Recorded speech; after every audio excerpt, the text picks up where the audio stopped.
Social media और reels के ज़माने में आपने एस्ट्रोलॉजी, न्यूमेरोलॉजी, टैरो का, ब्लैक मैजिक से रिलेटेड बहुत सारे पॉडकास्ट देखे होंगे। बहुत सारे लोगों ने रेमेडीज़ को फ़ॉलो भी किया होगा, जैसे कॉर्नवालिस का चांट करना, प्रोसो प्यारे चांट करना, दुरंदेव चांट करना। बहुत सारे लोगों के लिए रेमेडीज़ ने काम किया होगा, बहुत सारे लोगों के लिए रेमेडीज़ ने काम नहीं किया होगा। मैं शशांक जायसवाल, आपने मेरे बहुत सारे पॉडकास्ट शो देखे होंगे। हाल ही में मैंने पॉडकास्ट किया था परम पूज्य शंकराचार्य अभिमुक्तेश्वरन सरस्वती जी का, और आज मैं इस शो में एस्ट्रोलॉजी से रिलेटेड बहुत सारे मिथ को बस्ट करने के लिए बुला रहा हूँ डॉक्टर कुंवर हर्षित राजवीर जी, जिनको बहुत सारे अवार्ड से नवाजा गया है, और आज मैं इस शो में उनका वेलकम करता हूँ। Welcome sir. Thank you so much. कैसा लग रहा है सर आपको मेरे शो पे आके? बहुत अच्छा लग रहा है। सर आपकी एनर्जी थोड़ी डाउन सी लग रही है, नहीं, ऐसा नहीं है। क्यों है? मेरी स्टार्टिंग हुई है, आपकी चीज़ों से मैं रीड कर रहा हूँ कि क्या आगे आप पूछने वाले हैं और क्या बात हमारे बीच होने वाली है। मैं, आप लोगों को पता ही, मैं अनस्क्रिप्टेड शो करता हूँ जो कि बिल्कुल अनफिल्टर्ड होता है। बिल्कुल। आपने एस्ट्रोलॉजी को अपना करियर क्यों चुना? हालांकि मैं आपको बता दूं, सर राजनीति से भी बिलोंग करते हैं, सर राइटर है, सर सोशल वर्कर है, और सर वैदिक एस्ट्रोलॉजी में भी है। जी, बिल्कुल। तो सर एस्ट्रोलॉजी में कैसे, मतलब आपकी ये रुचि हुई? देखिए, वास्तव में मेरा जो मतलब मानना है, हम्म। वो ये है कि एस्ट्रोलॉजी का चयन या चुनाव आप नहीं करते हैं। अच्छा। ये एक पराविद्या है, जो स्वयं आपको चुनती है। क्योंकि एस्ट्रोलॉजी कोई ऐसा ऑक्यूपेशन नहीं है, जो आप एक दुकान खोल के बैठ जाते हैं, कस्टमर आपके यहाँ आते हैं। जब तक कि आपका ज्ञान परिपक्व नहीं होगा, जब तक कि आपकी विचारधारा स्पष्ट नहीं होगी, जब तक कि आपके जो उपचार हैं वो कार्य नहीं करेंगे, तब तक कि आप उस यात्रा के सहभागी नहीं बन पाएंगे। किसी भी व्यक्ति के विषय में बताना यूं ही तो नहीं। अगर आप किसी व्यक्ति के बारे में आधी अधूरी बात करेंगे, आजकल ये साइंस का जमाना है, आप ही लोग कहते हैं। हाँ, मैं तो कहता हूँ सदैव से ये वैदिक जमाना है, ये सनातन का जमाना है, ये सनातन की ही सृष्टि है। लेकिन जब बात आ रही है कि आप उस सनातन, उस वेदों के अंश विज्ञान की बात करते हैं, तो हम यही कहते हैं ना कि आप तोल लीजिए, आप मोल लीजिए, और आप इस सृष्टि को के बारे में बता दीजिए, और हमारे ज्ञान के बारे में बता दीजिए, हमारे वेदों के बारे में बता दीजिए, तो और इनको गलत सिद्ध कर दीजिए। तो सर एस्ट्रोलॉजी सनातन की देन है? जी बिल्कुल, हमारे वेदों का छठा अंग है, और अंग के रूप में नेत्र है। तो सर जो बाहर के लोग फॉलो करते हैं, चाइनीज लोग फॉलो करते हैं, जी अमेरिका में लोग फॉलो करते हैं, कल्ट साइंसेस फॉलो करते हैं, जी बिल्कुल। तो क्या वो सनातन को मानते हैं? बिल्कुल मानते हैं, वो हमारा अंश है, वो सभी हमारा अंश है। जितनी भी संस्कृतियां हैं, वो हमारे महान भारत की ही देन है। ये आप कैसे कह सकते हो? बिल्कुल दावे से कह सकता हूँ। कैसे सर? सूर्य की पूजा हम करते हैं, सूर्य से एनर्जी पूरा संसार लेता है। हम पूजा करते हैं, पर वो कहीं ना कहीं से रिस्पेक्ट तो करते हैं सर। नहीं, रिस्पेक्ट तो करेंगे ही करेंगे। जो आपका मूल है, आप कितना भी आजकल के समय में आप कितना भी प्रैक्टिकल क्यों ना हो जाए, ये शब्द है सिर्फ, लेकिन वास्तविकता जो है, मूल आपको अपनी ओर आकर्षित करता है, ये निश्चित है। और कहीं ना कहीं जो भारत की जो ज्ञान की यात्रा है, जो भारत की धर्म की यात्रा है, जो भारत की सनातन की संस्कृति की यात्रा है, वो संपूर्ण विश्व का केंद्र बिंदु है। लोग जाते हैं, घूमते हैं, फिरते हैं, लेकिन आते हैं काशी दर्शन करने। वो जाते हैं काशी, वो जाते हैं मथुरा, वो जाते हैं अयोध्या। आपने देखा होगा, तमाम संस्कृतियों के लोग, तमाम वैश्विक धरा के लोग हमारे यहाँ आते हैं, क्या लेने? शांति, धर्म लेने आते हैं, धर्म का ज्ञान लेने आते हैं, सनातन का ज्ञान लेने आते हैं, और फिर वो यहीं बस भी जाते हैं। ऐसे हजारों सैकड़ों उदाहरण मैं आपको दे सकता हूँ। तो ये अवस्था है जहां आपको पूर्णता दिखेगी। जब आपके जीवन में पूर्णता आएगी, तभी आप उस सुखद अनुभव के साथ वहां पे आप विचरण करेंगे। सर आप बाकी के एस्ट्रोलॉजर से कैसे डिफरेंट हो? बहुत सारे एस्ट्रोलॉजर्स आते हैं, कुछ भी बोलते हैं, मतलब मैं मानना चाहता हूँ एस्ट्रोलॉजी में, बहुत सारे लोग मानना चाहते हैं क्योंकि एक साइंस है, लेकिन जब वो लोग ऐसी ऐसी बातें करते हैं ना, कि आप कोई स्विच वर्ड दे देते हैं, उसको चांट करो, ये सिगिल बना लो, ये ड्रॉ कर लो, ये नंबर्स लिख लो, साइंस है इसके पीछे कुछ?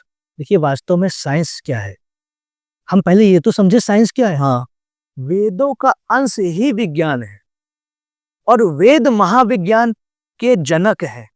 ये जो मतलब वेदों का मैंने कहा छठा अंग एस्ट्रोलॉजी, ज्योतिष के बारे में हमारी आपकी चर्चा चल रही है, वार्ता चल रही है, तो वास्तव में ज्योतिष जो है वो भूत, भविष्य और वर्तमान की ज्ञाता है, वो बताने में सक्षम है। और ज्योतिष के बारे में ये कहा गया है, ज्योतिषाम सूर्यादि ग्रहणम बोधकम शास्त्रम। ज्योतिष ये नहीं है कि आपके बारे में बता दिया, हमारे बारे में बता दिया, किसी मनुष्य के बारे में बता दिया, मात्र यही है उसके भाग्य के बारे में, उसकी जो है जीवन की समस्याओं के बारे में बता दिया, बस ज्योतिष कंप्लीट हो गई। नहीं, संपूर्ण सृष्टि के बारे में वो जानकारी देती है। वो बताती हैं ग्रह क्या है, नक्षत्र क्या है, उनके व्यक्ति का जीवन पे इम्पैक्ट क्या है, हमारे सृष्टि पे उनका क्या कार्य है, वो ये बता रही है। तो आप विज्ञान जो हमारा अंश है, विज्ञान का मतलब क्या है, कसौटी पे कस के देखना और वो बताना कि वो सही है कि गलत। विज्ञान ये बताता है कि H2O में 2 अणु जो है वो हाइड्रोजन के हैं, 1 अणु जो है वो ऑक्सीजन का है। लेकिन H2O की उत्पत्ति कहाँ से हुई, जल की उत्पत्ति कहाँ से हुई, या जल की उत्पत्ति करने में सक्षम नहीं है, जल की उत्पत्ति करने में अध्यात्म सक्षम है। अन्यथा मंगल ग्रह की जब यात्रा हुई तो मंगल ग्रह पे जल को बना दिया गया होता विज्ञान के द्वारा। हम जा रहे हैं मगर उस वहां जीवन की हम तलाश कर रहे हैं, हम जीवन की उत्पत्ति तो नहीं कर रहे ना, उत्पत्ति तो परमात्मा ही करती है। तो ये अवस्था हमको जानना पड़ेगा, हमको ये मानना पड़ेगा, पिता पिता होता है, परम पिता होता है। ये हमारी यात्राएं है, ये हमारी यात्रा चाहे विज्ञान की हो गई या अन्य चीजों की होगी। और एक आपका एक क्वेश्चन ये भी था कि आप अपने आप को एस्ट्रोलॉजर से भिन्न कैसे देखते हैं, क्यों मानते हैं? मैंने कभी ये नहीं कहा मैं भिन्न हूं, मैं भी एक शिक्षक हूं, मुझे भी उसी विद्या का ज्ञान है जिस विद्या के अन्य लोगों को ज्ञान है। लोगों का बताने का अपना अपना तरीका होता है। जैसे आप भी एजुकेटेड हैं, आपने भी एजुकेशन अपनी लाइफ में, एजुकेशनल लाइफ में बहुत से कोचिंग्स में अपने अपने एजुकेशन ली होगी, स्कूलिंग की होगी, स्कूल बदले होंगे, बहुत से शिक्षक आपसे मिले होंगे। कोई बहुत अच्छा पढ़ाता है, कोई काम चलाऊ पढ़ाता है, कोई फर्स्ट डिवीजन के विद्यार्थियों को मतलब हम तैयार करता है, कोई मेरिट लिस्ट के तैयार करता है, और कोई के शिक्षण के आधार पर व्यक्ति फेल भी हो जाता है। और वहां शिक्षक की ही गलती नहीं होती है, वहां जानने वाले की भी गलती होती है, विद्यार्थी की भी गलती होती है, उसके एफर्ट्स में कमी होती है। ये है वास्तविकता। सर मेरे माइंड में ना बहुत दिनों से क्वेश्चन है। जी बिल्कुल। हम साइंस के स्टूडेंट हैं जी हम मानते हैं कि टोटल 8 प्लेनेट है, ये पहले 9 प्लेनेट्स होते थे। ठीक है। एस्ट्रोलॉजी में क्या कितने प्लेनेट्स है? देखिए वास्तविक 9 ग्रह है, लेकिन तो साइंस में 8 ग्रह है। 2 ग्रह छाया ग्रह हैं, ठीक है, वास्तव में तो 6 ग्रह हैं। चंद्रमा को हम लोग उपग्रह मानते हैं। पर ये साइंस से तो अलग हो गया ना सर। नहीं, साइंस क्या है, मैं बार बार ये कह रहा हूँ ना, साइंस की बात को हम क्यों मतलब ऐसी कर देंगे जो साइंस से पहले की बात है।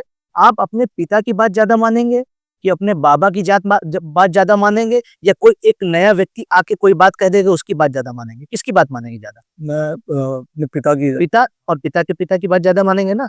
वास्तव में जब हमारे वेदों में हर एक चीज निहित है, वेद पुराण हमारे हर एक घटना को मैच करा रहे हैं, ऐसे तो कोई भी कहीं भी कुछ कह सकता है। हाँ, ये बात अलग है कि जिस चीज का दर्शन आपने नहीं किया है उसके ऊपर संदेह उत्पन्न हो सकता है, लेकिन संदेह और ना होने का यकीन, दोनों में जमीन और आसमान का अंतर है। पृथ्वी गोल थी, ये किसने बताया? हमारी एस्ट्रोलॉजी ने बताया। 9 ग्रह की जो संकल्पना है किसने रखी? नक्षत्रांश की संकल्पना किसने रखी? नक्षत्रों के बारे में विवरण किसने दिया? एस्ट्रोलॉजी ने में दिया। आज भी जब ग्रहण पड़ता है वर्षों वर्ष पूर्व ज्ञात हो जाता है। पहले तो आज से 500, 700, 1000 वर्ष पहले तो टेलीस्कोप नहीं थे जिनसे देखा जा सकता था। मंगल ग्रह के बारे में बताया जाता था, उनके तत्वों के बारे में बताया जा सकता था, मंगल ग्रह की अवस्था के बारे में बताया जा सकता था, चंद्रमा की शीतलता के बारे में बताया जा सकता था। पहले तो ये पॉसिबिलिटीज नहीं थी। तो सर ये कैलकुलेशन कैसे होता था पहले? देखिए, आत्मज्ञान का मतलब समझते हैं? आत्मज्ञान से आप कैलकुलेशन पता कर लेते थे। बिल्कुल। हमारी जो एस्ट्रोलॉजी हो गई या हमारी अन्य विद्याएं हो गई, वो दिव्य है, वो श्रेष्ठ है। अच्छा, मैं उसका उदाहरण आपको दे रहा हूँ। वेदों का उप अंग है आयुर्वेद, और आयुर्वेद में नाड़ी देख कर बताया जाता है कि आपके हृदय में रोग है, कि आपके किडनी में रोग है, कि लीवर में रोग है, कि आपकी कितनी नसों में क्या समस्याएं हैं, क्या आपके शरीर में स्थितियां जा रही है, वात है, कफ है, पित्त है, कौन सी समस्या है। ये ज्योतिष का हिस्सा है। वेदों का हिस्सा है। वेदों का उप अंग है आयुर्वेद और मुख्य अंग है एस्ट्रोलॉजी, ज्योतिष। ज्योतिष तो मैं आपको यही बताना चाह रहा हूँ कि जो वेद का उप अंग ये बताता है, आज आप किसी डॉक्टर के पास जाइए, मैं ब्लेम नहीं कर रहा हूँ, डॉक्टरों को नहीं कह रहा हूँ भाई, उनकी भी समस्या है, वो कितनी देर तक नाड़ी देखेंगे, क्या समझेंगे, कहीं फॉल्ट हो गई, चीजें इतना अध्ययन करना भी बड़ी मुश्किल की बात है। ऐसा वातावरण है, ऐसी चीजें उपस्थित नहीं है, ऐसी औषधियां नहीं है, नहीं मिल पा रही, नहीं ज्ञान है उसका, तो आप डॉक्टर के पास जाते होंगे, तो आप देखते होंगे उन्होंने भी देखा भी नहीं, पहले वो डायग्नोसिस मशीन के द्वारा कराते हैं, देखा होगा आपने। करते हैं। कि जाइए आप ब्लड टेस्ट दे दीजिए, अपना देख लीजिए इसमें क्या आपके विटामिन की कमी है कि प्रोटीन की कमी है या किस चीज की कमी है, फिर आपको मेडिसिन दे देते हैं। हमारे वेदाचार्य, जो हमारे आयुर्वेदाचार्य होते थे, वो क्या करते थे, आपकी नाड़ी देखते थे और बता देते थे क्या समस्या है। पहले आपने बहुत समय देखा भी होगा कि जब दो जीवन से एक जीवन से जब आगे का जीवन बढ़ता है, तो पहले सिर्फ और सिर्फ नब्ज देख के बताया जाता था कि महिलाएं गर्भवती है कि नहीं है, उनमें कौन सा रोग है, या जो भी अवस्थाएं होती थी। इस महान ज्ञान के आगे आप सर झुकाएंगे कि नहीं झुकाएंगे, ये नतमस्तक होंगे कि नहीं होंगे। साइंस से हम आंखें मिला के बात कर सकते हैं, लेकिन हमारे जो वेद है, हमारी संस्कृति, हमारे पुराण है, हमारे उपनिषद है, उनके समक्ष हमको सर झुकाना ही झुकाना पड़ेगा, क्योंकि वो परमात्मा का ज्ञान है, वो परम ज्ञान है, वो आत्मज्ञान की उत्पत्ति से ये चीजें हमको पता चली। ये है हमारी शाश्वतता।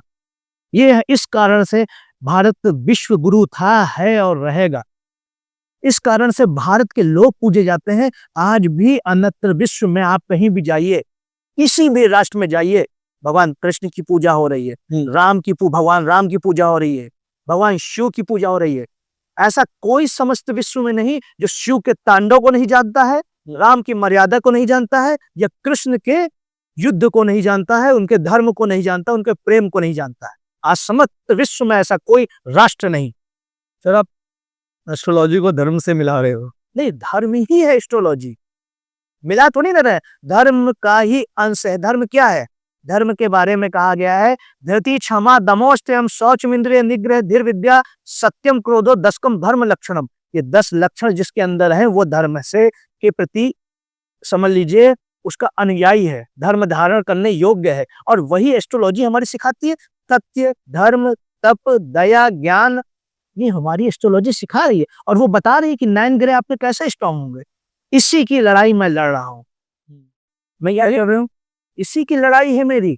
मैं जो स्पष्ट करना ये चाहता हूँ कि हमको समझना चाहिए कि सूर्य कैसे आपके जीवन में अच्छे परिणाम देंगे, सूर्य का इम्पैक्ट क्या है होगा, सूर्य क्या चाहते हैं, आपके पिता आपसे क्या चाहते हैं। आपके पिता आपसे नहीं चाहते आप किसी का भी धन ला के उनको दे दीजिए, वो आपसे सम्मान चाहते हैं। सर टोटल 9 ग्रह होते हैं। यस, आप एक एक ग्रह के बारे में छोटे छोटे 10-10, 15-15 सेकंड के बारे में कुछ बता सको।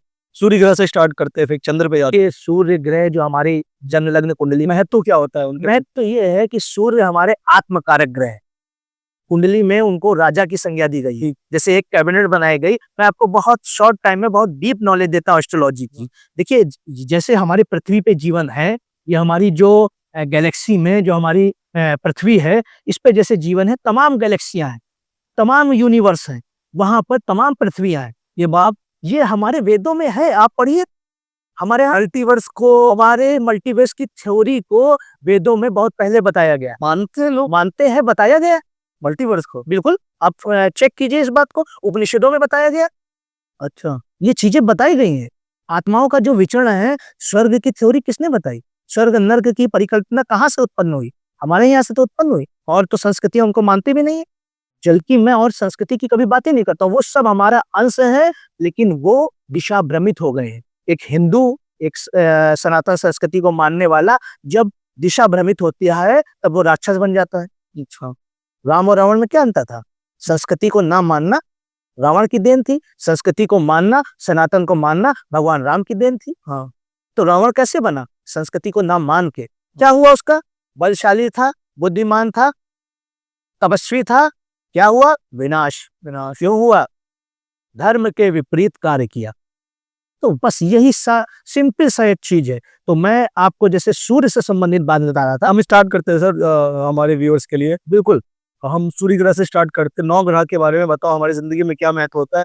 10-10, 20-20 सेकंड। बिल्कुल, देखिए सूर्य हमारी कुंडली में आत्मकारक ग्रह है। हाँ, क्या कहा? अगर सूर्य आपकी कुंडली में अच्छे हैं तो व्यक्ति के अंदर आत्मबल अद्भुत होगा। इसी प्रकार चंद्र है, चंद्र अगर हमारी कुंडली में बहुत अच्छे हैं, मनोबली होगा ऐसा व्यक्ति। बुध अगर हमारी कुंडली में अच्छे हैं तो व्यक्ति बुद्धिमान होगा, व्यक्ति लेखन कार्य में अच्छा होगा, एक अच्छा कवि होगा, एक अच्छा वाणी का वक्ता होगा, बहुत अच्छा वक्ता होगा। मंगल है, साहसी होगा, मंगल साहस के कारक है, मंगल उत्साह के कारक है।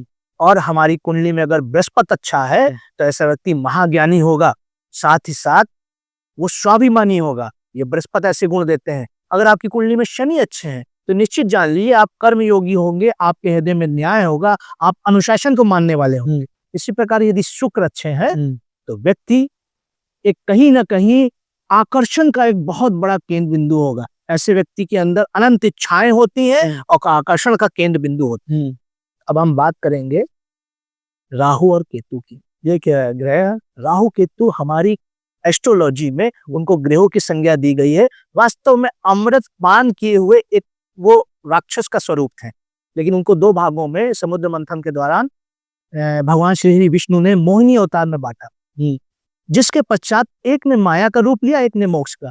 जो अमृत को पचा गया केतु, उसने मोक्ष का रूप ले लिया। जो अमृत को पचा नहीं पाया उसने माया का रूप ले लिया। ये आप खुद समझ लीजिए। केतु जो है मोक्ष के कारक है, राहु माया के कारक है। कैसे? क्योंकि वो अमृत पचा नहीं पाए तो वो माया के कारक हो गए, और जो जिन्होंने अमृत पचा लिया वो मोक्ष के कारक हो गए। माया क्या है? माया यही है कि जैसे हम जब इस सृष्टि पे आए हैं तो हमारा हर तरफ एक खिंचाव, हमारे उसके तरफ आकर्षण, ये माया है। ये भौतिकता के प्रति आकर्षण ही माया है। माया। तो सर मेरे को एक बात बताओ, किसी भी इंसान की जिंदगी में ये जो ग्रह और नक्षत्र है, यस, कहते हैं कि किसी का बहुत स्ट्रांग है, किसी का बहुत वीक है, क्यों हो जाता है सर? प्रारब्धों के कारण जन्मों जन्मांतर की जो यात्राएं चलती हैं। आप भी कहीं से जीवन की शुरुआत करते होंगे जब 60, 70, 80 वर्ष के होते होंगे, तो देखा जाता है कितना बैंक बैलेंस है, कितनी प्रॉपर्टी बनाई है, या कितने कोर्ट केस हुए आपके खिलाफ, सबका ब्यौरा देखा जाता है ना। हाँ। वैसे ही जब नया जीव आता है और जब जन्म लेता है, उसकी कुंडली निखर के सामने आती है तो पता चलता है कितने संचित कर्म है, कितने प्रारब्ध है, कौन से क्रिया मार करेगा। ये एस्ट्रोलॉजी हमारी बता देती है। तो रेमेडीज कैसे देती है? रेमेडीज उसको कर्म का ज्ञान देके, उसको क्रिया मार की तरफ उत्साहित करके, क्रिया मार ही वास्तव में आपके प्रारब्ध को काटने में सक्षम है। सर ऐसा क्यों होता है कि बहुत सारे लोगों की जिंदगी में ग्रह और नक्षत्र जो है, किसी की जिंदगी में कहते हैं कि बहुत वो स्ट्रांग होता है, किसी की जिंदगी में बहुत वीक होता है, क्यों होता है ऐसा? प्रारब्धों के कारण। जैसे मैंने आपसे बताया कि आपने जब अपनी जीवन यात्रा की, जब 60, 65, 70 वर्ष के होते हैं, तो फिर देखा जाता है कि आपने कितनी प्रॉपर्टी बनाई, कितना बैंक बैलेंस किया, ये कितने कोर्ट केसेस हैं आपके, देखते हैं ना, ये कितनी लोगों से आपने उधार लेके रखा है। ठीक है, तो ये चीजें हैं, ये हमारे एस्ट्रोलॉजी के माध्यम से जब आपका जन्म होता है तो उस समय जो कुंडली बन के आती है वो ये बता देती है कि आपके जो जन्म जन्मांतर की जो यात्राएं आपने की, उनसे कितनी ज्यादा आप प्रारब्ध लेके आए, मतलब कितना भोगेंगे, कितना पाप लेके आए। संचित कर्मों के माध्यम से ये पता चल जाता है कि आप कितना बैंक बैलेंस लेके आए। और उसके साथ साथ चूंकि आपको नया बैकअप दिया जा रहा है, जैसे आप वीडियो गेम खेलते हैं तो इम्यूनिटी दिया जाता है साथ में, तो क्रिया मार का उपहार भी दिया जा रहा है। आप स्वतंत्र हैं, आप क्रिया मार कीजिए जाकर। जिस प्रकार परमात्मा ने प्रकृति को स्वतंत्र छोड़ दिया, जल दिया, अन्न दिया, वायु दी, भेदभाव नहीं दिया, कहा सब में समान रूप से बांट दो, लेकिन लेगा व्यक्ति ही। सांस आप मुंह बंद कर लीजिए, नाक बंद कर लीजिए, नहीं ले पाएंगे। तो क्या आप इस बात को मानने वाले हो कि हमारी जिंदगी में जो कुछ भी होता है वो ब्रह्मा जी के द्वारा लिखा हुआ रहता है? ब्रह्म के द्वारा लिखा हुआ रहता है, और उस चीज को कोई मिटाया नहीं जा सकता। देखिए, ब्रह्म क्या ऐसे ही लिख देंगे? जो ब्रह्म है वो क्यों लिखेंगे? वही तो मैं आपसे कह रहा हूँ, क्यों लिखेंगे? इस कॉन्सेप्ट को समझिए। वो आपके कर्मों के आधार पर फल लिख रहे हैं, वो आपकी कॉपी को जांच रहे हैं। वो ऐसे नहीं लिख रहे हैं कि बस कुछ भी लिख दिया, नहीं, आपने जितना जो एग्जामिनेशन दिया है उसका रिजल्ट वो आपको लिख के दे रहे हैं। वो कॉपी चेक करते हैं, आपकी कॉपी बनाते नहीं। ये उन्होंने लिख दिया। हाँ, आप मानते हो इस बात को कि ब्रह्म की द्वारा लिखी गई चीजों को? मैंने आपसे क्या कहा? उन्होंने कॉपी चेक की, उन्होंने आपको नंबर दिए, और उसके आधार पर आप अगली कक्षा में जाओगे कि नहीं जाओगे, ये आपके नंबर बताएंगे।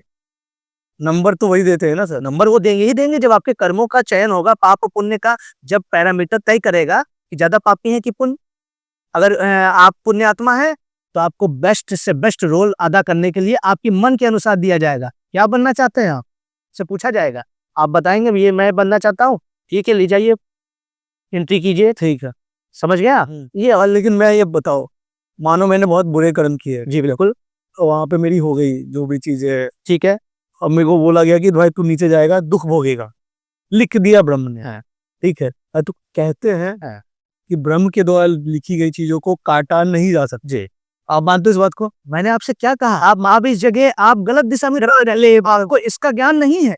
आप इस ज्ञान को समझिए, मैंने कहना क्या चाह रहा हूँ। व्यक्ति मास्टर ने कॉपी चेक करके आपको नंबर दिया है, ना उसने ये कहा है कि तुम फेल हो गए हो, ना उसने ये कहा है कि हम तुमको पास करा देंगे। वो न्यायिक है, वो किसी से शत्रुता नहीं रखते हैं कि उन्होंने तुम्हारे खिलाफ कुछ गलत लिख दिया। उन्होंने 3 प्रकार से आपको एक ज्ञान दे दिया एस्ट्रोलॉजी का, कि आपका प्रारब्ध का भी लेखा जोखा लिख दिया, आपका जो है संचित कर्मों का लेखा जोखा लिख दिया, और आपको क्रियामार्ग के लिए स्वतंत्र छोड़ दिया। जिस प्रकार मैं बता रहा हूँ, आपको आंखों का कार्य अलग दिया, नाक का अलग दिया, मुंह का अलग दिया, बाल अलग दिए, अन्य शरीर की हर चीज की अवस्थाएं अलग अलग दी, सबके कार्य अलग अलग है। लेकिन ये नहीं है कि आंख ही कार्य करेंगी मुंह नहीं करेगा, सभी कार्य करेंगे। आपका पुण्य भी कार्य करेगा, आपके पाप भी कार्य करेंगे। समझ गए? ये नहीं होता है कि मेरा ग्रह बहुत खराब है, जीवन रुक गया। नहीं, अगर ग्रह बहुत ज्यादा खराब होंगे तो आप मनुष्य नहीं बनेंगे, आप अन्य योनियां बनेंगे, और वहां ना आपकी सुनी जाएगी, ना आप कर पाएंगे, पछताएंगे, पश्चाताप होगा। मनुष्य योनि पाई थी लेकिन कर कुछ नहीं पाए। इसीलिए तो यही ज्ञान, दिव्य ज्ञान दिया गया है। यही ज्योतिष जो आपके हृदय में आपको जलानी है, अंधकार आपको मिटाना है, और आपको अपने हृदय से ये बात लानी है कि मनुष्य जीवन पाए हैं, बड़े भाग मानुष तन पावा।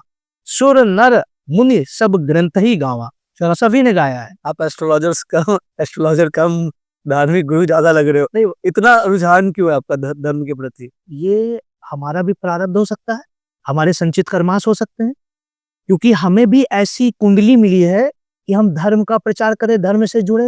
और जब आप जिसके प्रति आकर्षित होते हैं वही यात्रा पे आप जाते हैं। आपका अगर जाने का मन है जो है कश्मीर, तो आप कंधार नहीं पहुंच जाएंगे।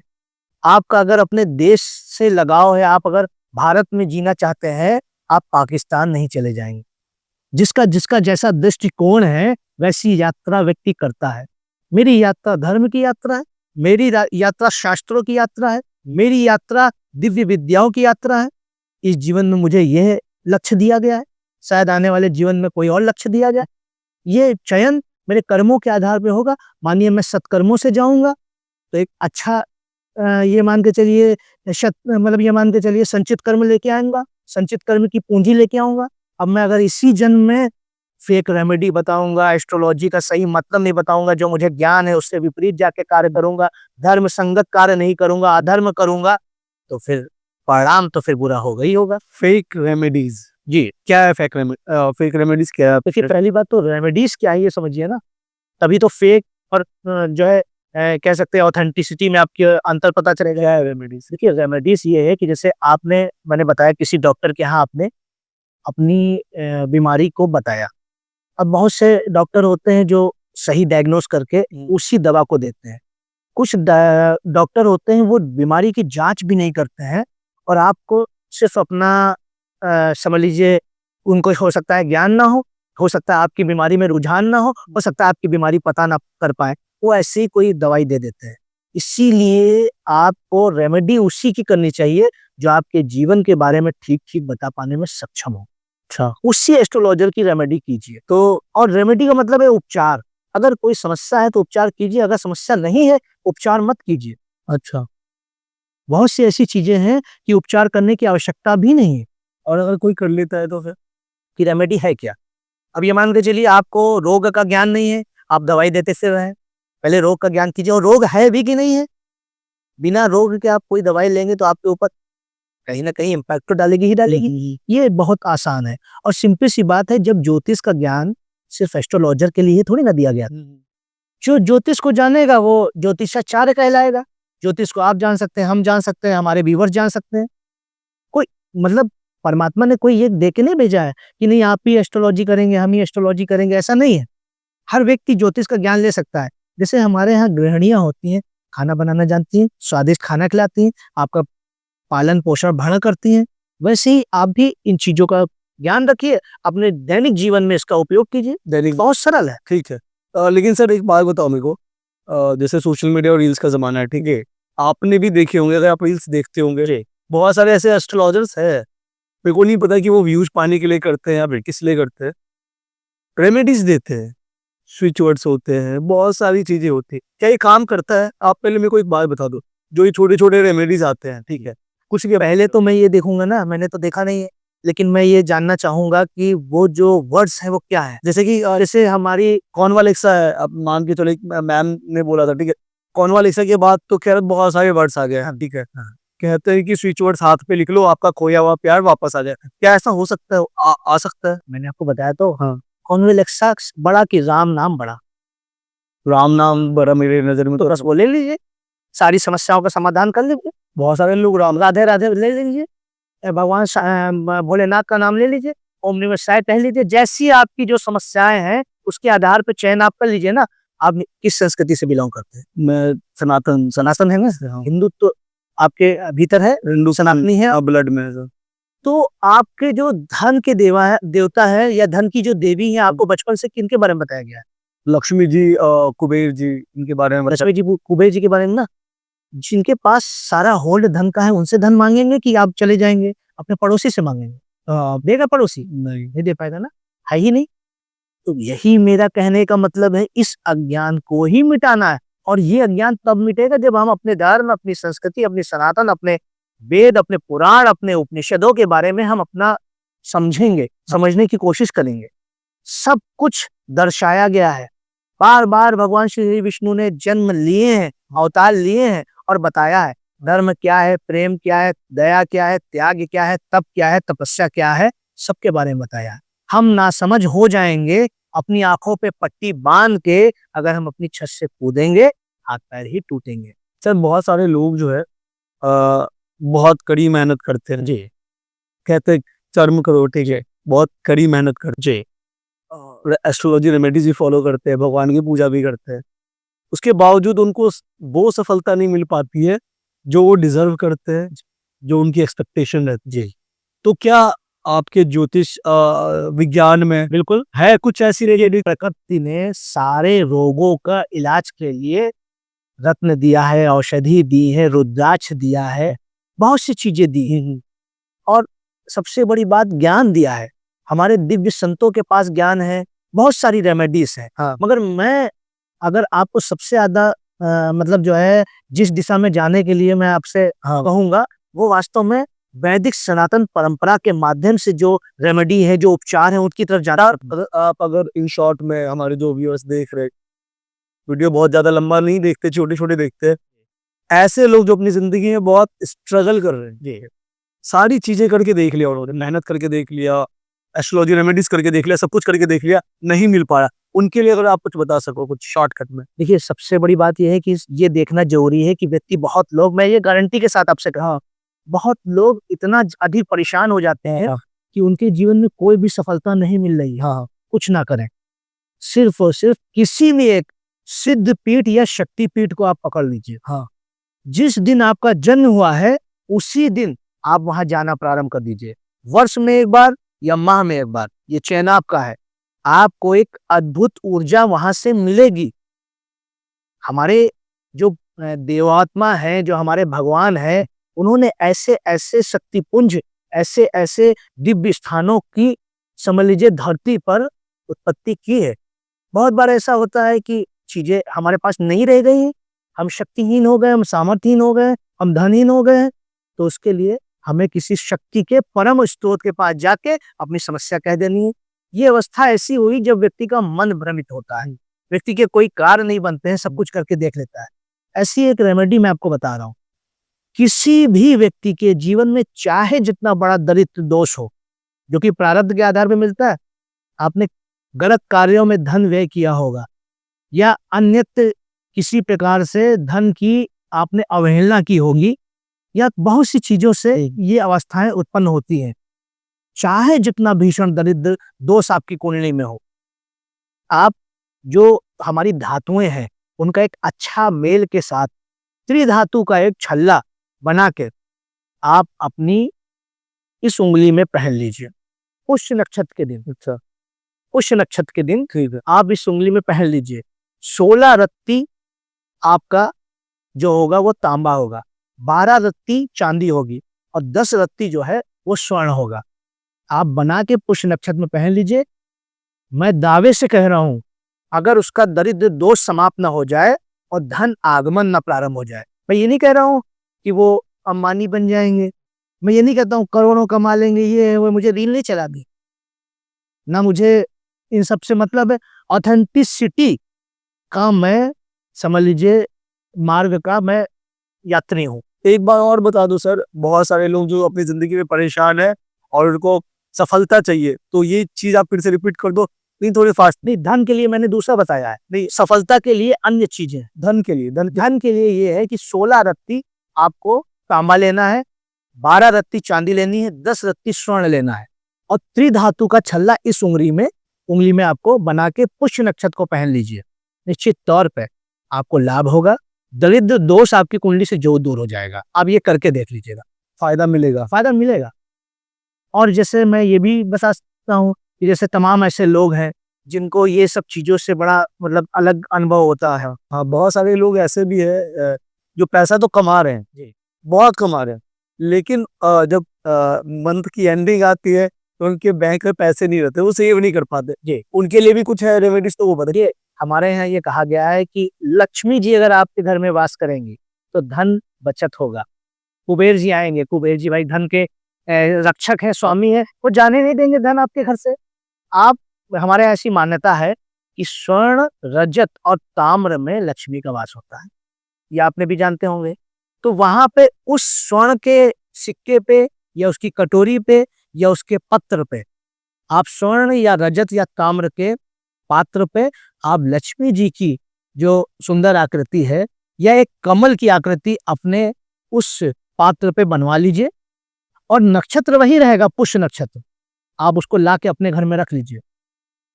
आपके घर में मतलब समझ लीजिए पैसा रुकने लगेगा, ये कन्फर्म है। कंफर्म। ये कन्फर्म है, ये चीजें कैसी ऐसी नहीं है। मतलब उस आवाहन के साथ, अपने निवेदन के साथ कि माता हम पर भी अपनी कृपा कीजिए, तो निश्चित तौर पे आपको लाभ होगा। मैं गुरु जी से पूछना चाहता हूँ, हमारे बहुत सारे ऐसे देखने वाले व्यूअर्स भी है जिनके ज़िंदगी में, जिनके फैमिली की ज़िंदगी में सब कुछ तहस नहस हो चुका है, कर्ज का इतना ज़्यादा बोझ है कि वो डिप्रेशन में जाके उनको ना सुसाइडल थॉट्स आती है। तो क्या ऐसे लोगों की भी जो प्रवृत्ति हो बदला जा सकता है, उनके हालात को बदला जा सकता है? कि जब उनकी समस्या का निश्चित समाधान होगा तभी मनोप्रवृत्ति ऐसी समस्या से वो बाहर निकलेगा। हाँ। उसके लिए समस्या से कैसे निकले मैं आपको बता दूं। हाँ, वो बता दो आप। देखिए, कोई भी व्यक्ति चाहे जितने कर्ज में डूबा हो, चाहे जितनी समस्याएं चल रही हो, मस्तिष्क ने काम करना बंद कर दिया हो, आस्था उससे दूर जा चुकी हो, वो व्यक्ति नियमित गजेंद्र मोक्ष का पाठ करे। मैं आपको यकीन से कह सकता हूँ ये आजमाई हुई रेमेडी है और इसको बहुत से व्यूअर जानते भी होंगे, उनको फायदा भी करी होगी, तो वो ये भी कहेंगे कि हाँ मैंने ये किया था, मैं इससे बाहर निकला हूँ। गजेंद्र मोक्ष का नियमित पाठ करके देखिए। जिस प्रकार गज की भगवान श्री विष्णु ने आके मदद की थी, एक तरफ उसको मतलब समझ लीजिए मगरमच्छ ने उसके पैरों को जकड़ लिया था और नदी में लेके खींच दिया था। उस समय भगवान श्री विष्णु ने उनकी मदद की थी, चक्र से उस मगरमच्छ को काट के उसको बचाया था। आप कोई भी सभी समस्याओं का नाश स्वयं भगवान किसी न किसी रूप में करेंगे, ये निश्चित है। जितने लोग गजेंद्र मोक्ष का पाठ करते हैं वो ये जानते हैं कि उसके क्या परिणाम होते हैं, वो कैसे उसके जीवन में ये परिवर्तन आता है। और एक रेमेडीज के बारे में बात करते हैं, 2 और रेमेडीज के बारे में बात करते हैं। बहुत सारे लोगों के घर में, उनकी फैमिलीज में बीमार, बहुत सारे लोग बीमार रहते हैं जी, वो खुद रहते हैं, उनके मम्मी पापा दादा दादी, मतलब वो सिलसिला जारी है। बीमारी ने घर बना लिया है, उन्हीं के बीमारी। ऐसे लोगों के लिए कुछ रेमेडीज है कि उनके घर में ये बीमारियों का। देखिए, हमारी आपकी जो चर्चा की शुरुआत हुई थी हाँ, वो यही से हुई थी कि मैं सनातन वैदिक संस्कृति को मानने वाला हो। मेरे यहाँ कहा गया कि जो देवताओं के वैद्य थे अश्विनी कुमार, उनसे बड़ा तो कोई समझ लीजिए आयुर्वेद का ज्ञाता या वैद हो नहीं सकता है। हाँ। तो जो उनकी पूजा करता है, हाँ, हाँ। अश्विनी कुमार का जो नाम लेता है, उसके घर में तो रोग वैसे भी नहीं आते। अच्छा। ओम अश्विनी कुमार देवताभ्यो नमः। हर घर का व्यक्ति जाप करे, गंभीर से गंभीर रोग भी होगा छोड़ के चला जाएगा। और इस घर में वैद्य रहेंगे हाँ। और वो भी देवताओं के वैद्य निश्चित तौर पे, फिर वहां कोई बीमारी कोई समस्या रहने वाली नहीं। एक बार और आप मंत्र आज बता दो। ओम अश्विनी कुमार देवताभ्यो नमः। इस मंत्र का जाप करे, अश्विनी कुमार को प्रणाम करे, सूर्य के पुत्र हैं, सूर्य की किरणें आएंगी और आपके घर से रोगों का नाश करके जाएंगे। और ये नियमित करना चाहिए। नियमित करे, जिसको लाभ होगा वो करेगा। जो देखिए, हर व्यक्ति माता लक्ष्मी का महत्व जानता है, माँ सरस्वती का जानता है, माँ दुर्गा का जानता है, सभी जानते हैं। और जो करते हैं पूरी श्रद्धा से उनको लाभ भी होता है, ये निश्चित है। सर बहुत सारे लोग प्यार में अनसक्सेसफुल रहते हैं। जी ये भी बहुत बड़ी क्वेरी है, जी क्योंकि मैं पॉडकास्ट देखता हूँ, मैं कमेंट्स पढ़ता रहता हूँ, तो उनको भी रेमेडी चाहिए होती है। तो वैसे लोगों के लिए भी कुछ है जो अपने मन चाहे पार्टनर को अट्रैक्ट कर सके, देखिए अपने सोलमेट को पा सके। ऐसे तो ये कहा जाता है कि शुक्र और चंद्रमा को आपको स्ट्रॉन्ग करेंगे तो एक तो आपका अट्रैक्शन पावर जो होगा बहुत अच्छा रहेगा और आप एक ट्रस्ट बहुत अच्छा बिल्डअप कर पाएंगे। चंद्रमा के माध्यम से ट्रस्ट बिल्डअप होता है, जो चंद्रमा जिसका अच्छा होता है, और शुक्र के माध्यम से आकर्षण होता है। ये दोनों एक ही समझ लीजिए सिक्के के दो पहलू हैं। जब भी किसी के प्रति आपका आकर्षण होगा या आपके प्रति किसी का आकर्षण होगा तो ये अवस्था आएंगी। लेकिन अब ये चीजें करे कैसे कि ये भाई शुक्र को कैसे मतलब रिझाएं और चंद्रमा को, तो इसके लिए यही है कि आप तो भगवान श्री कृष्ण की पूजा करिए। ओम क्लीम कृष्णाय नमः, इस मंत्र का जाप कीजिए। जैसे किसी का आपने वो जो आप नाम ले रहे थे वो करके देखा था, एक एनर्जी के साथ ओम क्लीम कृष्णाय नमः पढ़िए, नियमित मंत्र पढ़िए, फिर आप देखिए कौन आपको प्यार में धोखा देता है। नहीं देगा कोई भी। कोई नहीं देगा, आपसे बंध जाएगा। उसी तरह जिस तरह प्रेम जो बंधा था श्री कृष्ण से, सभी भगवान श्री कृष्ण को राधा रानी सभी बंधे थे, सभी बंधे थे, हम और आप भी बंधे हैं। जितना हम और आप भगवान श्री कृष्ण को प्रेम करते हैं, अन्य जो भगवान विष्णु के जो अवतार हैं शायद उनको ना करते हो। हाँ। या आप भी सकते हैं, कुछ या काट सकते हैं, ये अवस्था है। आप ये सब कीजिए ना भाई। मेरा कहने का मतलब है, आप नेचुरलिटी पे क्यों नहीं जाते हैं? आपको आम खाना है, आम का रस पीना है, बाग में जाइए, जो आम बिक रहा है उसको लाइए, उसका रस बना के पीजिए। आप क्यों किसी ब्रांडिंग की हुई किसी एक्ट्रेस को देख के वो जो जूस मैंगो का बिकता है, जो वो कद्दू का रस होता है, जूस नहीं होता है, उसको मत पीजिए। आप ओरिजिनलिटी पे तक जाइए। एक और रेमेडीज के ऊपर बढ़ते हैं। जी स्टूडेंट के लिए कुछ रेमेडीज दे सको जो एग्जाम में उनको पास करने के लिए, या फिर वो मन चाहे जो कॉम्पिटिटिव एग्जाम होते हैं उसको क्रैक करने के लिए कुछ है रेमेडीज, देखिए, या फिर उनका कंसंट्रेशन बना रहे स्टडी पे। देखिए पहली बात तो ज्ञान के कारक, ज्ञान की देवी माँ सरस्वती, ज्ञान के जो कारक हैं वो बृहस्पति देव है। लेकिन कोई भी व्यक्ति, जैसे काल पुरुष की कुंडली के आधार पर ही एस्ट्रोलॉजी में सारी गणनाएं की गई। अब काल पुरुष की कुंडली में पंचम भाव, विद्या भाव का जो स्वामी है वो भगवान सूर्य देव। हर व्यक्ति भगवान सूर्य को अर्घ नियमित दे। तांबे के पात्र में लाल पुष्प ले ले, थोड़े से चावल, और ये मान के चलिए चने की दाल ले ले, और शक्कर ले ले। जल से आप सूर्य को, भगवान को अर्घ दीजिए। निश्चित ये जान लीजिए कि आपके जीवन में जो भी शिक्षा आप लेंगे वो शिक्षा आपके काम आएगी और आप निराश नहीं होंगे। ये मैं पूरे दावे के साथ कह सकता हूँ, क्योंकि सूर्य से ज्यादा अनुशासन वाला कोई नहीं है, सूर्य से ज्यादा ऊर्जा वाला कोई नहीं है। भगवान सूर्य से ज्यादा आपको तेज कोई नहीं दे सकता है। ज्ञान, धर्म, तेज सभी के वो ज्ञाता है और सभी के दाता है भगवान सूर्य। अब इसकी स्वीकार्यता तो ना हिंदुस्तान में बैठा कोई भी हमारी सनातन संस्कृति का विरोधी कर सकता है, या अन्य राष्ट्रों का कोई भी व्यक्ति कर सकता है कि सूर्य ऊर्जा के सबसे बड़े स्रोत हैं। इसका तो कोई भी नहीं काट सकता है। तो हमारी तो वैदिक संस्कृति ये बता ही रही है, उसी को मान लीजिए। मैं आपके चैनल के माध्यम से सभी को आह्वान दे रहा हूँ, आप सिर्फ व्यक्तियों की समस्याओं की बात कर रहे हैं। हमारे पड़ोसी राष्ट्र जो हम से कभी अलग हुए हैं, वहां के रहने वाले कभी हमारी संस्कृति से ही निकल के वो राक्षसत्व की तरफ गए हैं, राक्षसी गुण उन्होंने धारण किया है। चाहे वो पाकिस्तान हो, चाहे वो बांग्लादेश हो, चाहे अफगानिस्तान हो, चाहे चाइना हो, वो सभी सनातन को स्वीकार कर लें। वो सभी एस्ट्रोलॉजी को स्वीकार कर लें, वो सभी ज्योतिष का पठन पाठन करें, निश्चित तौर पे देखिए उनके जीवन में परिवर्तन आएगा और वो राक्षस से मनुष्य हो जाएंगे। आज पाकिस्तान, बांग्लादेश और हमारे जो भी नीबर्स कंट्री है, जी। चाइना को छोड़ दिया जाए तो हाँ। सबकी हालत खराब है। सब तो ये होता है, एस्ट्रोलॉजी का कुछ लेना देना अब सही हो जाएगा। एस्ट्रोलॉजी धर्म का साथ है। इन सभी ने धर्म का त्याग कर दिया, धर्म का त्याग करके ये भी रावण बन गए। अब ये संहार चाहते हैं कि प्रभु श्री राम की शरण चाहते हैं। ये चैन बांग्लादेश का है, ये चैन पाकिस्तान का है, ये चैन चाइना का है, ये चैन अफगानिस्तान का है। आना हो तो आ जाइए, अभी वक्त है। राम की शरण में आ जाइए, कृष्ण की शरण में आ जाइए, सनातन की शरण में आ जाइए। जहां से निकले हैं माफी मांग के वहां आ जाइए। स्वयं को शुद्ध कीजिए, दिव्य ज्ञान से, वेदों के ज्ञान से, वेदों की यात्रा कीजिए और हमारे पुराण, हमारे उपनिषदों को अपने हृदय में धारण कीजिए और वहां से सामूहिक माफी मांगिए। आपको स्थान मिलेगा, समस्त राष्ट्रों की समस्या का समाधान भी हो जाएगा। ऐसे बस माफी मांगने से। वेदों का अनुसरण करें, जो कुकर्म कर रहे हैं, जो कुकर्म कर रहे हैं, वो सभी का त्याग कर दें। आप एस्ट्रोलॉजी के माध्यम से वर्ल्ड वॉर 3 का भी प्रिडिक्शन कर सकते हो। देखिए, विश्व युद्ध की जो संकल्पना है वो क्या है? विध्वंस है विध्वंस है। और क्या है? हाँ, महाभारत में क्या हुआ था? विध्वंस। विध्वंस हुआ था। पापियों का नाश होगा तो होगा ही होगा। अब जो पापी हुए वही मारा जाएगा, पांडव तो बच जाएंगे और भारत तो बच जाएगा। भारत तो कौरव ही जाएंगे, कौरव ही मारे जाएंगे और कौरवों का जो साथ देगा वो भी मारा जाएगा। इसीलिए साथ तो पांडवों का ही देना पड़ेगा। पांडव भारत है। पांडव भारत है। और कौन है? सभी अन्य जो हमारी संस्कृति का विरोधी है, जो सनातन का विरोधी है, जो धर्म विरोधी है, वो सभी कौरव है। जो सनातन की विरोधी, वो धर्म विरोधी है। सनातन ही धर्म है और धर्म ही सनातन है। और कोई दूसरा धर्म धर्म नहीं है। धर्म क्या है? धर्म की क्या व्याख्या है?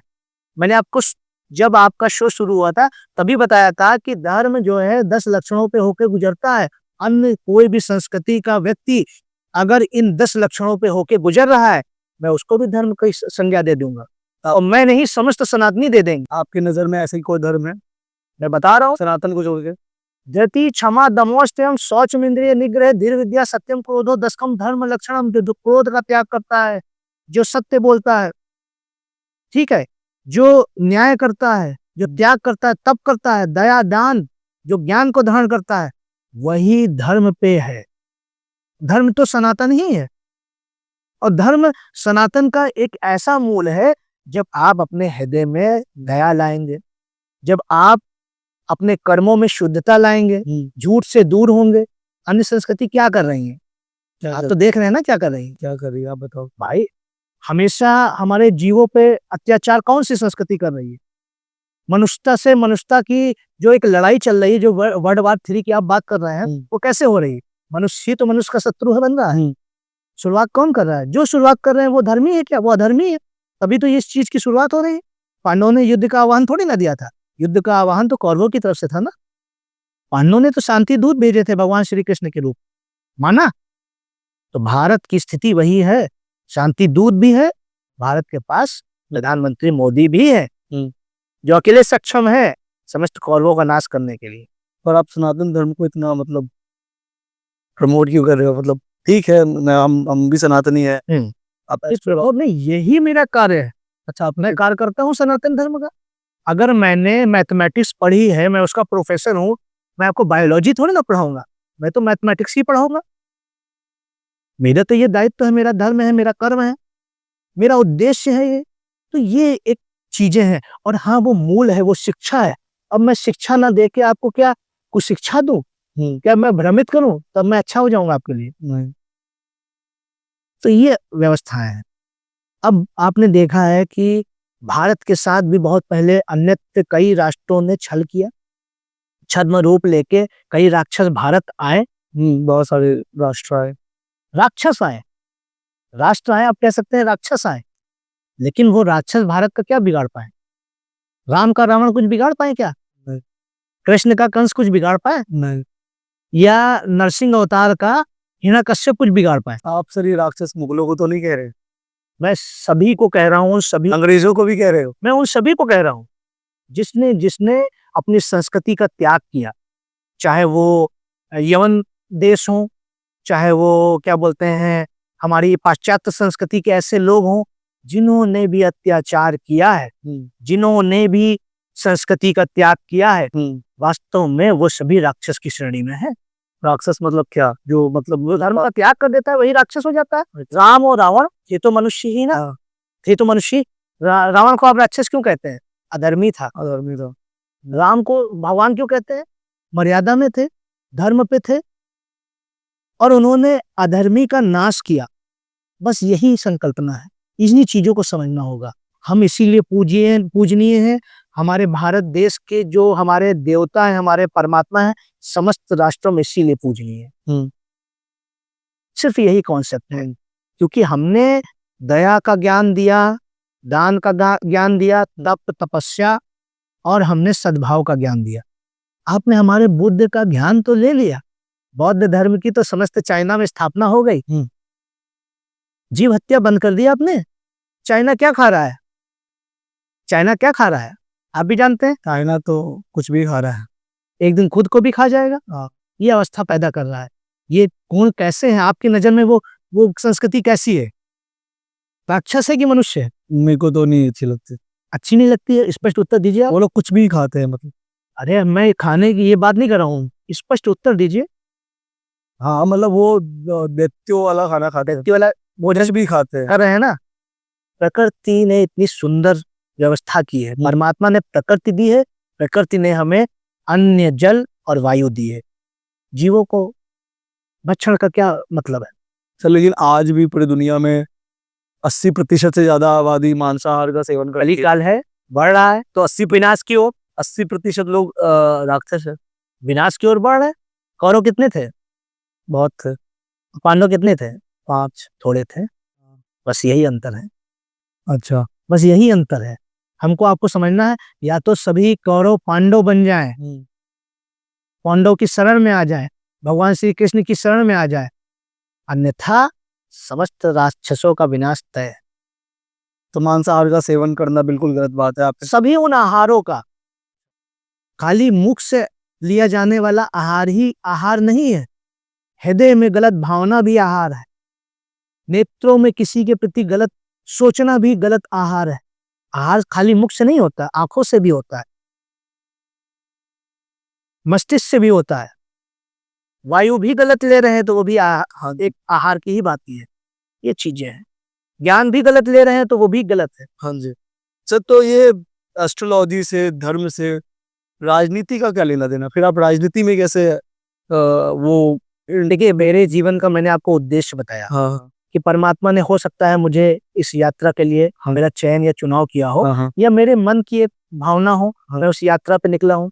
मेरी सदैव से ये एक सोच रही कि मैं कुछ भी समाज में परिवर्तन ला सकूं, क्योंकि मैं खुद तो बदलने में इतनी शक्ति मुझे शायद परमात्मा आने वाले दौर में दे, या जो भी अवस्थाएं हो वो वही तय करते हैं। तो मैंने एक जिज्ञासा, मैंने एक प्रयास किया, मगर राजनीति में रह के व्यक्ति की आर्थिक सामाजिक मदद की जा सकती है, स्वयं व्यक्ति के व्यक्तित्व में परिवर्तन नहीं लाया जा सकता है। इसीलिए मैंने इस मतलब समझ लीजिए यात्रा का चयन किया।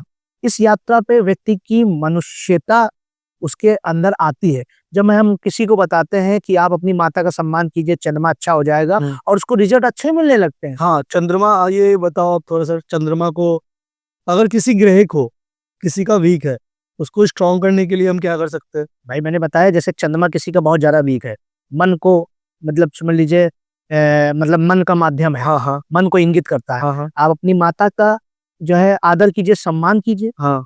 चंद्रमा आपका वैसे भी अच्छा हो जाएगा। अच्छा, और सूर्य अच्छा कर? सूर्य अच्छा है, पिता का सम्मान कीजिए, गुरु का सम्मान कीजिए।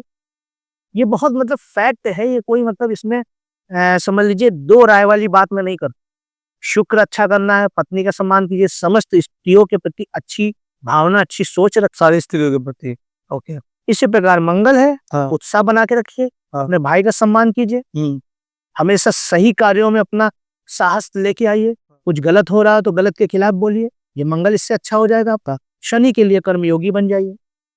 शनि के लिए जो आपसे कमजोर है, पीड़ित है, जो इस अवस्था में नहीं है कि उनका ज्ञान ऐसा जागृत हो, आपके घर के जो छोटे सदस्य हैं, जो आपके यहाँ काम करने आते हैं, जो जीविकोपार्जन बहुत नॉर्मल चीजों से कर रहे हैं, वो मेहनत कश है, वो शनि उनसे प्रसन्न होते हैं। अगले जन्म की यात्रा उनकी भी बड़ी अच्छी होने वाली है, लेकिन इस जन्म में आप उनकी सेवा करेंगे, आपकी यात्रा इसी जन्म में बहुत अच्छी हो जाएगी। इसी प्रकार बृहस्पति है, गुरु का सम्मान कीजिए, ज्ञानी का सम्मान कीजिए। आपको मैं एक बहुत छोटा सा उदाहरण दे रहा हूँ। तमाम लोग भटके हुए यात्री आते हैं और एस्ट्रोलॉजर को उल्टा सीधा कहते हैं। अब वो चाहिए एस्ट्रोलॉजर को कहिए कुछ भी कह डालिए, लेकिन एक ज्ञान दाता है एस्ट्रोलॉजर, आप उसका अपमान कर रहे हैं सम्मान की जगह। आप अपने पूरे जीवन को गर्त में ले जाके डाल रहे हैं। पूरा जीवन ही, समूचा जीवन का जो एक लक्ष्य है, उससे आप भटक जाएंगे। मैं निश्चित तौर पर कह रहा हूँ, कोई भी विद्यार्थी जो जिसने भी गुरु का अपमान किया हो, वो आज सुखी जीवन व्यतीत नहीं कर रहा होगा। जिसने भी अपनी स्त्री का अपमान किया हो, वो अपने शुक्र को अच्छा करके नहीं बैठा होगा। जिसने भी अपने पिता का अपमान किया हो, वो लंबी आयु प्राप्त नहीं करेगा। गारंटी के साथ ये बात कह सकता हूँ। एक व्यक्ति आकर मुझसे कह दे मैंने अपने पिता को मारा है या अपने पिता का अपमान किया है और मैं शतायु हुआ हूं, नहीं कह सकता। अपनी माता का अपमान करने वाला हर व्यक्ति कहीं ना कहीं एंजाइटी, डिप्रेशन, हार्ट का मरीज हो जाएगा। अच्छा, मैं गारंटी दे दूंगा इस बात की। जो भी अपनी माता का अपमान करेगा, उसका जीवन दुखों से भर जाएगा। ये मैं इस वजह से कह रहा हूं। मैं अपनी माता का सम्मान करने के लिए नहीं कह रहा हूं। आप उस यात्रा पे जाइए जो आपकी जीवन लेके आया है। आपकी माता, आपके पिता आपके जीवन लेके आए, उनका सम्मान कीजिए। ये शिक्षा कहाँ से गलत है? कौन समाज, कौन संस्कृति, कौन राष्ट्र इसको गलत है? रही बात।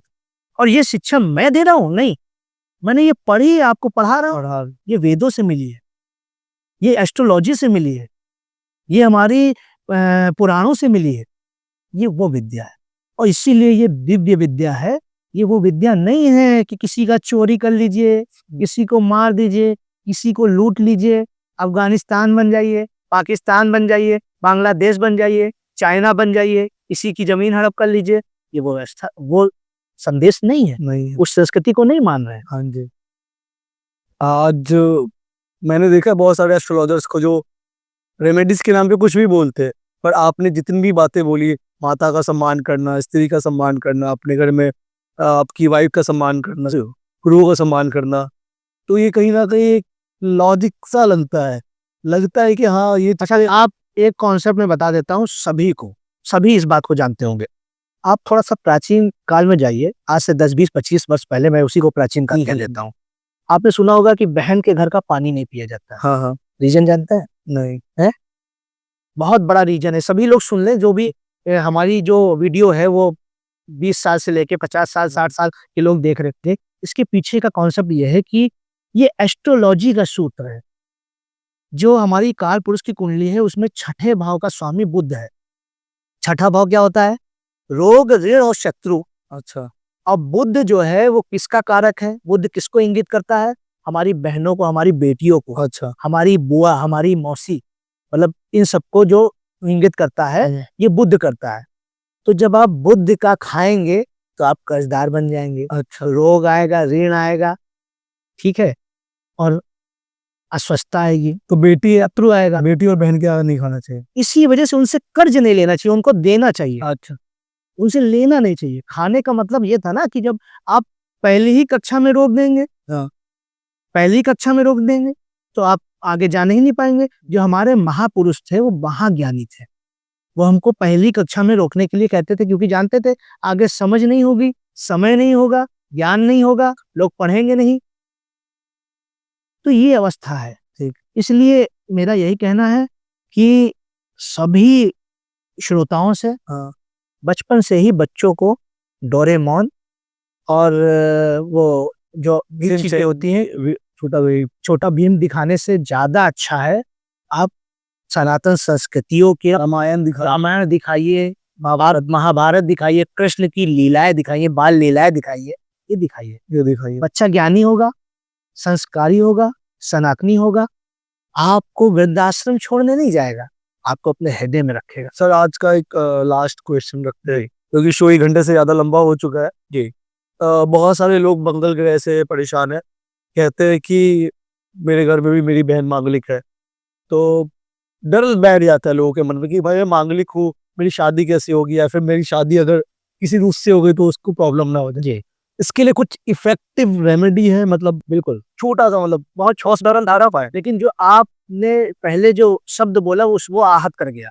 आपने कहा डर लगता है। लोगों को डर लग लोगों को डर लगता है कि आज का पॉडकास्ट देखने के बाद, आज का वीडियो देखने के बाद क्या ज्योतिष या ग्रह नक्षत्रों या दोषों से या अपनी कुंडली के किसी भी भाव या किसी भी ग्रह से आप डरेंगे? नहीं डरेंगे। नहीं डर। और ये सत्य है, इसको एक वीडियो या एक समझ लीजिए हम लोगों का एक सिर्फ पॉडकास्ट ना समझिए, उसको अपने जीवन में आत्मसात करके देखिए, उतार के देखिए। मैं मंगल से संबंधित मांगलिक रेमेडी बताता हूँ। हाँ। जिन भी व्यक्तियों को मांगलिक दोष है उनको क्रोध ज्यादा आता है, आप देखिएगा ये चीज, सिर्फ और सिर्फ 7 मंगलवार ये करके देखिएगा। मंगल के तत्वों को एक साथ कर लीजिए। लाल कपड़ा ले लीजिए, मसूर की दाल ले लीजिए, तांबे के 5 सिक्के ले लीजिए और एक नारियल पानी वाला ले लीजिए। लाल कपड़े में सभी को बांध के अपनी नाभि से अपने सर को स्पर्श कराते हुए 7 बार ये भावना सोच के उतारिए कि मेरे जो दोष हैं, मंगल के तत्व जो मेरे शरीर में हैं, उनको मैं अपने से दूर कर रहा हूँ। मंगल के तत्वों में कमी आएगी, जो बद मंगल है वो नेक मंगल हो जाएगा। अच्छा। बद मंगल नेक मंगल भाषा तो लाल किताब की है, लेकिन मैं समझ लीजिए वैदिक एस्ट्रोलॉजर होके भी ये बात कह रहा हूँ। क्रोध आना कम हो जाएगा, वहीं समझ लीजिए मंगल दोष आपका समाप्त हो गया। और ये होता ही है, होता ही है। ये कोई, मैं ऐसे नहीं कह रहा हूँ कि बस ऐसा कर दीजिए, क्योंकि मैं इन सब रेमेडी पे बिलीव नहीं करता हूँ। मैं वही बताता हूँ जो वर्क कर। यानी 7 मंगलवार आप ये करके देखोगे तो आपको मंगल दोष की शांति हो जाएगी। हाँ, ये बात अलग है कि हमारी वैदिक एस्ट्रोलॉजी में ये भी कहा गया है कि मांगलिक से शादी कीजिए, लेकिन ये करने के बाद दोनों सुखद जीवन ही व्यतीत करें। मांगलिक से ही लेकिन शादी करनी। मांगलिक से कर ले, मंगल दोष का अगर उपाय भी इस तरह कर सकते हैं। मानिए शादी कर चुके हैं, समस्याएं आ रही हैं, दोनों लोगों में पत्नी और पत्नी में ये अवस्थाएं बैठती हैं कि एक मांगलिक एक नॉन मांगलिक, तो मांगलिक व्यक्ति ये काम कर ले, उसकी मस्तिष्क से ये संकट टल जाएगा, विचार ही ये खत्म हो जाएगा। आपने सनातन संस्कृति की तो बात की है, लेकिन सनातन संस्कृति से जो बिलोंग करते हैं हमारे हिंदू भाइयों मतलब उनकी बहनों, उनको हमारे जो वीर महाराणा प्रताप जी है, जी छत्रपति शिवाजी महाराज जी है, जी उनके पिता तक का नाम नहीं पता। जी। तो इसके बारे में आपको क्या कहना है? देखिए, आपका ये कहना बिल्कुल ही गलत है। सारे हिंदू शेरों को और सारी हिंदू शेरनियों को महाराणा प्रताप के पिता का भी नाम पता है, और अकबर, बाबर और हुमायूं के भी बाप का नाम पता है। क्या आप जानते हैं अकबर के बाप का नाम क्या था? अकबर के पिता का नाम बाबर था।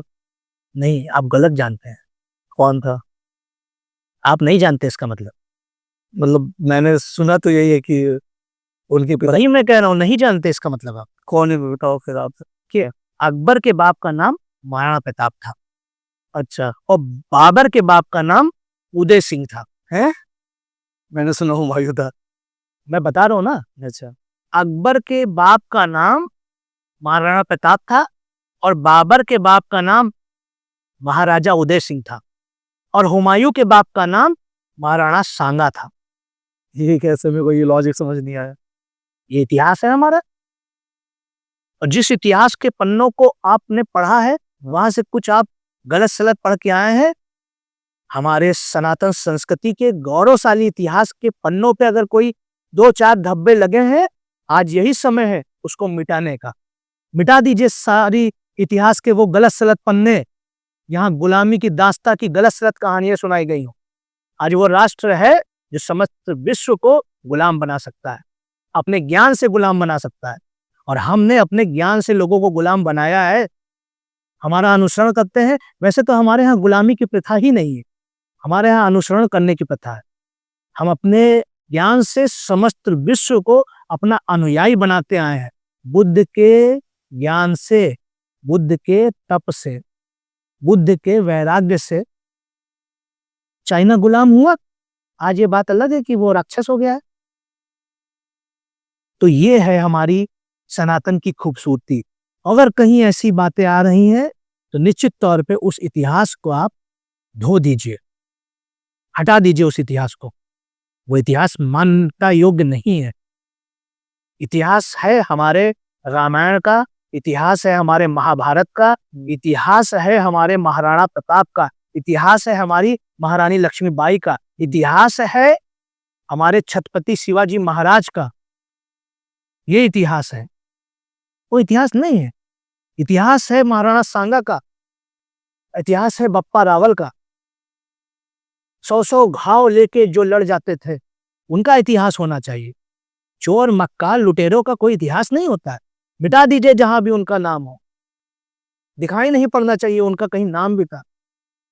अगर इतिहास के पन्नों में स्वर्णिम अक्षरों से किसी का नाम लिखना है, पृथ्वीराज चौहान का नाम लिखिए, जिसने उस चोर गौरी को 17 बार युद्ध में हराया।